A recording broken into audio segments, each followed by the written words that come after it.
ஆண்டு சுதந்திர தினத்தை மகிழ்ச்சியோடு கொண்டாடுகின்றோம். நினைவு கூறத்தக்க இந்நன்னாளில் சுதந்திர தினத்தை பற்றி உங்களிடம் சில வார்த்தைகள் கூற வந்துள்ளேன். சுதந்திரம் என்பது நாட்டின் அடையாளம் மட்டுமல்ல, அது ஒரு மக்களின் உறுதியும் தியாகமும் ஒன்றுபட்ட முயற்சியும். இந்தியாவின் வரலாற்றில் மிக முக்கியமான நாளாக ஆகஸ்ட் 15ஆம் தேதி இந்தியா பிரிட்டிஷ் ஆட்சியிலிருந்து விடுதலை பெற்ற நாளாகும். இந்த நாளை ஒவ்வொரு இந்தியனும் சுதந்திர தினமாக கொண்டாடுகின்றார். பல நூற்றாண்டுகளாக இந்தியா பிரிட்டிஷ் குடியரசின் ஆட்சியின் கீழ் இருந்தது. அவர்கள் இந்தியாவின் வளங்களை கொள்ளையடித்து மக்களை அடக்குமுறையில் வைத்தனர். இந்திய மக்கள் தங்கள் உண்மையான உரிமைகளை இழந்தனர். இந்திய சுதந்திரம் சிறிது நேரத்தில் எட்டிய விடயம் அல்ல. மகாத்மா காந்தி, சுபாஷ் சந்திரபோஸ், ஜவஹர்லால் நேரு, வல்லபாய் பட்டேல் பலர் தங்கள் வாழ்க்கையை தியாகம் செய்ததன் விளைவாகத்தான் இந்தியா சுதந்திரம் பெற்றது. 1947ஆம் ஆண்டு ஆகஸ்ட் 15ஆம் தேதி இந்தியா ஒரு சுதந்திர நாடாக அறிவிக்கப்பட்டது. நன்றி.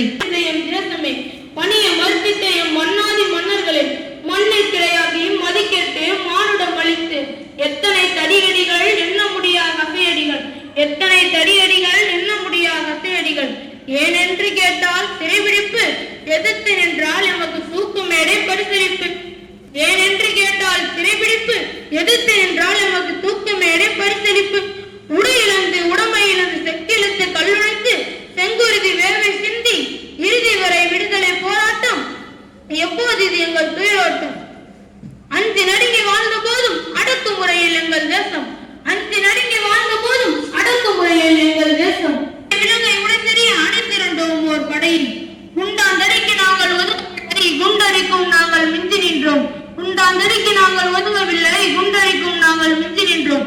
நெஞ்சை உழுக்கும் அகிம்சை முன்னே தோற்றது பாருங்கள் ஆயுதம் பின்னே. நெஞ்சை உழுக்கும் அகிம்சை முன்னே தோற்றது பாருங்கள் ஆயுதம் பின்னே.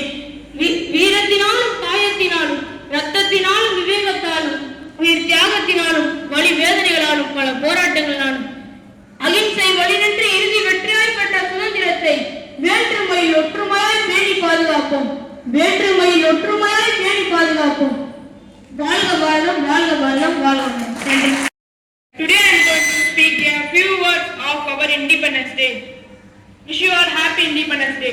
We celebrate Independence Day on 15th August 1947. This is a very important day for every one of us. We were under the clutches for British for a very long period. The suffering and sacrifices were unaccountable. Many young men and leaders come forward to fight against British. The struggle witnessed bloodshed and sacrifices. Yet we did not give up. We cannot count the number of sacrifices. Some of them are Mahatma Gandhi, Sardar Vallabhai Patel, V.O. Chidambaram Pillai, Tirupur Kumaran, Bharatiyar, Kattabomman, Bhagat Singh, Rani Lakshmi Bai, and a large number of people were participated. It is an endless list. Every school conduct and organize various programs and competition on this Independence Day. Independence Day reminds us of the great sacrifices of our soldiers and leaders. Mother and motherland are like two eyes for us. It is our responsibility to maintain peace in our motherland. It is our duty to save our country. Let us all join hands to bring glory for our Bharat Mata. Jai Hind. Thank you for this opportunity. Tamil மண்ணுக்கும் என் முதல் வணக்கத்தை தெரிவித்துக் கொள்கிறேன். எட்டயபுர மண்ணிலே பிறந்த தமிழ் மகன், தமிழ் தார் பெற்றெடுத்த பெரும் கவிஞர், கடல் பறக்கும் கவிதைகளை சுதந்திர வேட்கையை மூட்டிய தியாகி, பத்திரிகையாளர், கவிஞர், சுதந்திர போராட்ட தியாகி என பன்மகரையார் அவர்களின் பாடலை பாட வந்துள்ளேன். அச்சமில்லை, அச்சமில்லை, அச்சம் என்பதில்லை, இச்சகத்தில் எல்லோரெல்லாம் எழுந்து நின்ற போதிலும் அச்சமில்லை, அச்சமில்லை, அச்சம் என்பதில்லை, துச்சமாக எண்ணி நம்பி தூது செய்த போதிலும் அச்சமில்லை, அச்சமில்லை, அச்சம் என்பதில்லை, பிச்சை வாங்கி உண்ணும் வாழ்க்கை பெற்றுவிட்ட போதிலும் அச்சமில்லை, அச்சமில்லை, அச்சம் என்பதில்லை, இச்ச கொண்ட பொருட்கள் எல்லாம் இழந்துவிட்ட போதிலும் அச்சமில்லை, அச்சமில்லை, அச்சம் என்பதில்லை.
His father was Krishnarao Gokhale and mother was Satyabhama. He did his basic education in the village Kodava.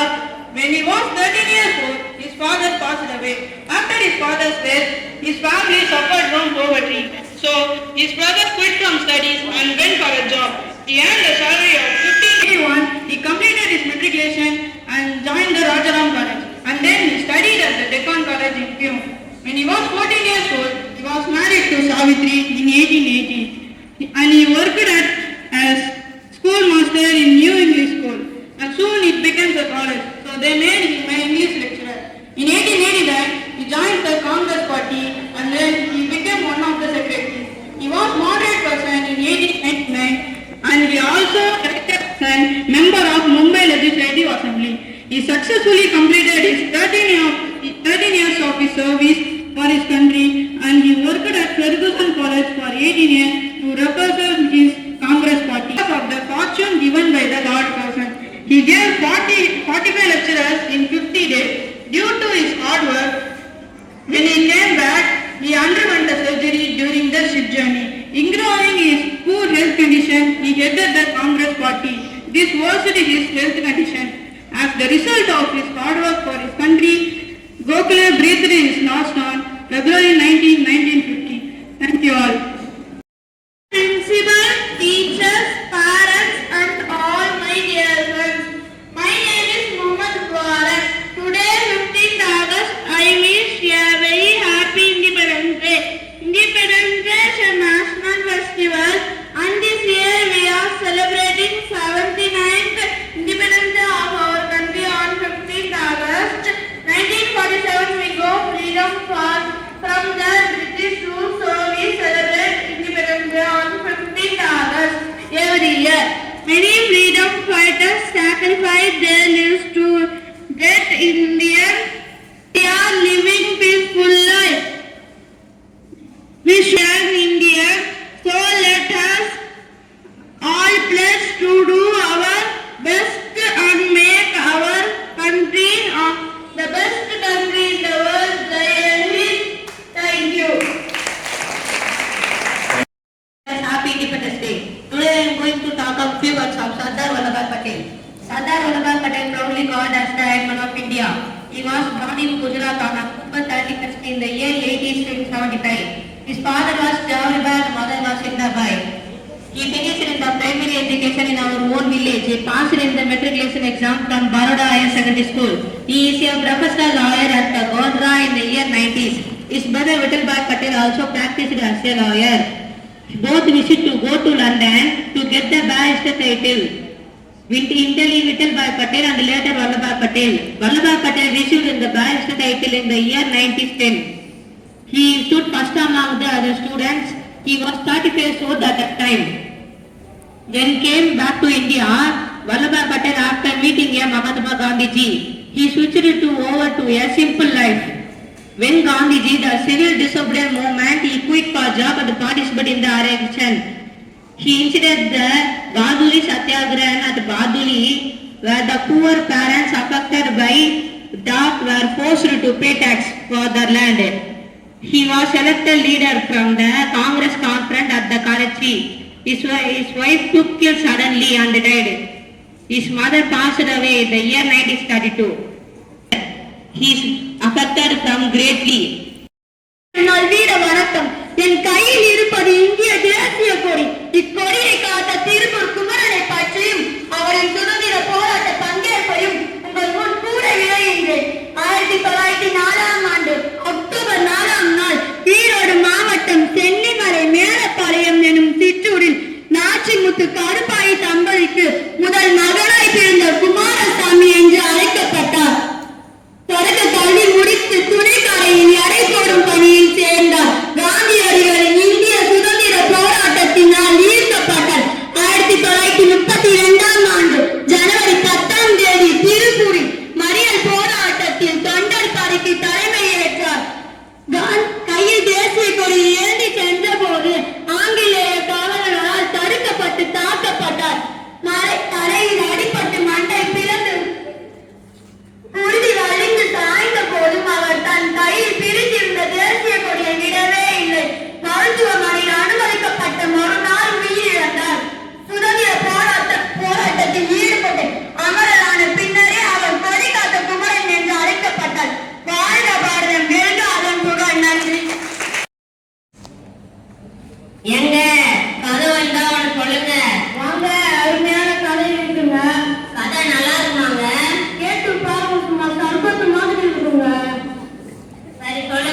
படித்ததை எல்லாம் மணிமணியாக எழுதி மதிப்பெண்களை மணியாட்டம் வாங்குவோமா?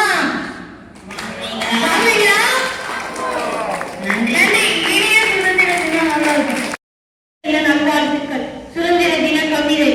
சத்தம் சிந்தி வளர்த்த பயில் எத்தனை இழந்த மொழி திட்டங்கள் 1000 வகுத்தனரே யுத்தங்கள் 1000 நடந்தனரே ஒற்றுமை வலிமை சேர்த்ததுவே இறுதி நகைச்சை வென்றதுவே சும்மா பிறகுவின் சுதந்திரமே கொள்வோம் மனதில் நிரம்பிடமே பாரதம் உயர உழைத்திடவே புதிய ஏற்போம் இந்நாளில் பாரதம் போல நாடுண்டா பாக்கட்டும் உலகம் பின்னாளில். நன்றி.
சுதந்திர பாடல். வானம் ஒன்றுதான் பூமி ஒன்றுதான் மனித ஜாதியும் ஒன்றுதான் உள்ளம் ஒன்றுதான் உண்மை ஒன்றுதான் உலக நீதியும் ஒன்றுதான் வானம் ஒன்றுதான் பூமி ஒன்றுதான் மனித ஒன்றுதான் உள்ளம் ஒன்றுதான் உண்மை ஒன்றுதான் உலக நீதியும் ஒன்றுதான் பூமி படைப்போம் பாரம் பாடுங்கள் போர்க்களம் எங்கும் பூச்செடி வைத்து பூ பறிப்போமே வாருங்கள் போர்க்களம் ஒழிந்த பூமி படைப்போம் பாரம் பாடுங்கள் போர்க்களம் எங்கும் பூச்செடி வைத்து பூ பறிப்போமே வாருங்கள் வானம் ஒன்றுதான் பூமி ஒன்றுதான் மனித ஜாதியும் ஒன்றுதான் உள்ளம் ஒன்றுதான் உண்மை ஒன்றுதான் உலக நீதியும் ஒன்றுதான் ஆவி குதிக்கும் ஆயுதமெல்லாம் அலைகடலுக்கு விழ வேண்டும் இன்னொரு யுத்தம் இந்த பூமியில் இல்லை என்ற ஓதினம் வேண்டும் ஆவி குதிக்கும் ஆயுதமெல்லாம் அலைகடலுக்கு விழ வேண்டும் இன்னொரு யுத்தம் இந்த பூமியில் இல்லை என்ற ஓதினம் வேண்டும் கொஞ்சம் புறாக்கள் பீரங்கிக்குள் கூடு கட்டவே இடம் வேண்டும் கொஞ்சம் புறாக்கள் பீரங்கிக்குள் கூடு கட்டவே இடம் வேண்டும் கோடி கிழிக்கும் நாடுகள் எல்லாம் கொள்கையில் நெருங்கி வர வேண்டும் கோடி கிழிக்கும் நாடுகள் எல்லாம் கொள்கையில் நெருங்கி வர வேண்டும் வானம் ஒன்றுதான் பூமி ஒன்றுதான் மனித ஜாதியும் ஒன்றுதான் உள்ளம் ஒன்றுதான் உண்மை ஒன்றுதான் உலக நீதியும் ஒன்றுதான். நன்றி.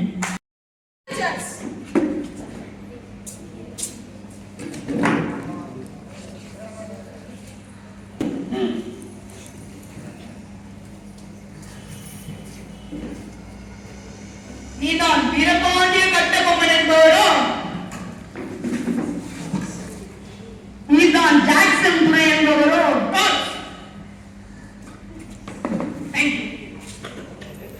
ஏது வெகு தூரம் வந்து விட்டேன். நட்பு விரும்பி அழைத்ததாக அறிகிறேன். அதையே விரும்பி நானும் வந்துள்ளேன். நட்பு வேண்டும், ஆனால் அதற்கேற்ற நடத்தை இல்லை உன்னிடம். கற்றுக் கொடுக்கும் இனம் தமிழினம். நீ கற்றுக் கொடுக்கும் முயற்சிப்பது உன் அறிவினம். நவாபிடம் இருந்து நாட்டுரிமை பெற்றிருப்பது நாங்கள், நீங்கள் கட்டிக் கொடுக்கவில்லை. கட்டிக் கொடுப்பது நாங்கள் இல்லாவிட்டால் இந்த நாட்டுக்குள்ளே நுழைந்திருக்க முடியாது. இரு மாம்பெரும் மொழியிலே உன்னிடம் எல்லாம் உடன் பிறந்தவை மொழியா. உன் மீது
பக்கம் எங்களுடைய பெருமை தெரிந்தவன் அவன். ஆனால் இது போன்ற ஒரு கடிதத்தை எழுதவும் இதுவரை எவனுக்கும் துணிவு பிறந்ததில்லை. எழுதிவிட்டதாக என் முன்னால் கூறிய உன்னை இனியும் உயிரோடு விட்டு வைப்பது எனது குற்றம். குடிக்கிறது மீசை, அடக்கு அடக்கு என்று நட்பு நாடி வந்து உணவுமுறை தடுக்குகிறது. என்ன மீசை ஊட்டுகிறாயா? அது ஆபத்திற்கு அறிவு. என்ன மனச்சொல் பார்க்கிறேன்.